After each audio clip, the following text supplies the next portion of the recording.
খেলাফত ব্যবস্থা আমাদের নাম না দেয়, কিন্তু আন্তর্জাতিক সমস্ত ব্যবস্থা আমাদের যদি না করা হয়, তাহলে মুসলমানদের আবার খেলাফত ব্যবস্থা ফিরে আনতে পারবে। তো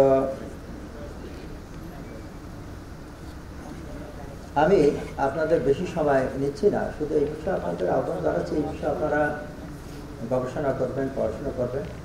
একটা হলো আমাদের এখন এই যে একটা আলোচনা হচ্ছে যে এখন বাংলাদেশে একটা বিপ্লব হয়ে গেছে, ঠিকই বিপ্লব এই বারবার হয়, কিন্তু ধরে রাখা এটা কিন্তু কঠিন ব্যাপার। একটা বিখ্যাত কথা আছে না, যে এটা মেজর দলিল বলছিলেন, মেজর আব্দুল জলিল বলছিলেন যে স্বাধীনতা অর্জন করেছে, রক্ষা করা কঠিন বেশি। এটা আসলে সবসময়কার কথা। হযরত আমর ইবনে আস রাদিয়াল্লাহু তাআলা আনহু মিশর জয় করার পরে বলেছিলেন যে আনতুম ফি রিবাতিন দাইম, মুজাহিদদেরকে বলেছিলেন যে তোমরা সর্বক্ষণের জন্য তোমাদেরকে পাহারাদারি করতে হবে। যে অর্থাৎ মিশর জয় হয়ে গেছে, তোমরা মনে করো যে আমরা মুসলমানরা সব জয় হয়ে গেছে, তা না।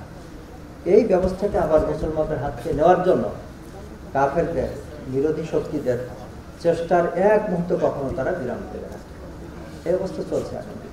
সুতরাং মুসলমানদের আবার যদি জেগে উঠতে হয়, জেগে তো উঠবে ঠিকই, জেগে উঠে কিন্তু কামিয়াব হবে না। জেগে উঠে আবার যদি এই বিশ্বের নেতৃত্ব যদি হাতে নিতে হয়, তাহলে অনেকমুখী বহুমুখী কর্মসূচি নিতে হবে এবং নিজেদের জন্য আত্মনিয়োগ করতে হবে। খেলাফত যুব মজলিসের কর্মীরা, আমি বিশ্বাস করি তারা এখন প্রস্তুত আছেন, শুধুমাত্র আমাদের কর্মসূচি নেওয়া এবং ওই যে বললাম যে দীর্ঘমেয়াদী গঠনমূলক কর্মসূচি নিয়ে নিজেকে আত্মনিয়োগ করতে হবে। যদি করা যায় তাহলে আমরা আবার স্বপ্ন দেখতে পারি, শুধু বাংলাদেশে নয়, শুধু ভারতের মুসলমানদের জন্য না, শুধুমাত্র মিয়ানমারের যে রোহিঙ্গা মুসলমানদের জন্য না, সারা দুনিয়ার মুসলমানদের কল্যাণ, মুক্তি এবং শুধু মুসলমানদের, সারা দুনিয়ার মানুষের জন্য রাসূলুল্লাহ সাল্লাল্লাহু আলাইহি ওয়াসাল্লাম রাহমাতুল লিল আলামিন এই সিফাত কায়েম করার জন্য আমাদেরকে ঐক্যবদ্ধ হতে হবে, আমাদের কর্মসূচি নিতে হবে, আমাদের প্রস্তুত করতে হবে। আমাদের সামনে যে সমস্ত চ্যালেঞ্জ এবং বাধা আছে সেগুলো উতরে দেওয়ার জন্য ব্যবস্থা নিতে হবে।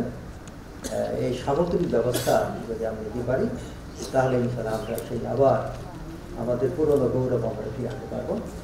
আল্লাহ তাআলা আমাদের সবাইকে তৌফিক দান করুন এবং সত্যিকারের মুসলমানদের নেতৃত্বহীন অবস্থাকে উত্তরে এখন সত্যিকার সারা দুনিয়াকে নেতৃত্ব দেওয়ার মতো আল্লাহ তাআলা মানুষদেরকে আল্লাহ বাড়িয়ে দিন, এই কামনা করে আপনাদের শুভেচ্ছা জানিয়ে আমি এখানে শেষ করছি। আমি আসলে এই প্রোগ্রামে বেশিক্ষণ থাকতে পারি ভালো হতে, কিন্তু নানান ব্যস্ত আছে, মজবুরি আছে আমার কিছু পাত্র, সেই জন্য আমি বেশিক্ষণ থাকতে পারছি না। তা আপনাদের সবার ক্ষেত্রে আমার শুভেচ্ছা এবং আমি আপনাদের কাছেও দোয়া চাই যে আপনাদের মতো আমিও যেন আত্মনিয়োগ করতে পারি, আমাদের মুসলিম উম্মাহকে আবার বিশ্ব নেতৃত্বের মঞ্চে পতাকা নিয়ে এগিয়ে আসার জন্য আল্লাহ তাআলা যেন আমাদেরকে কবুল করেন।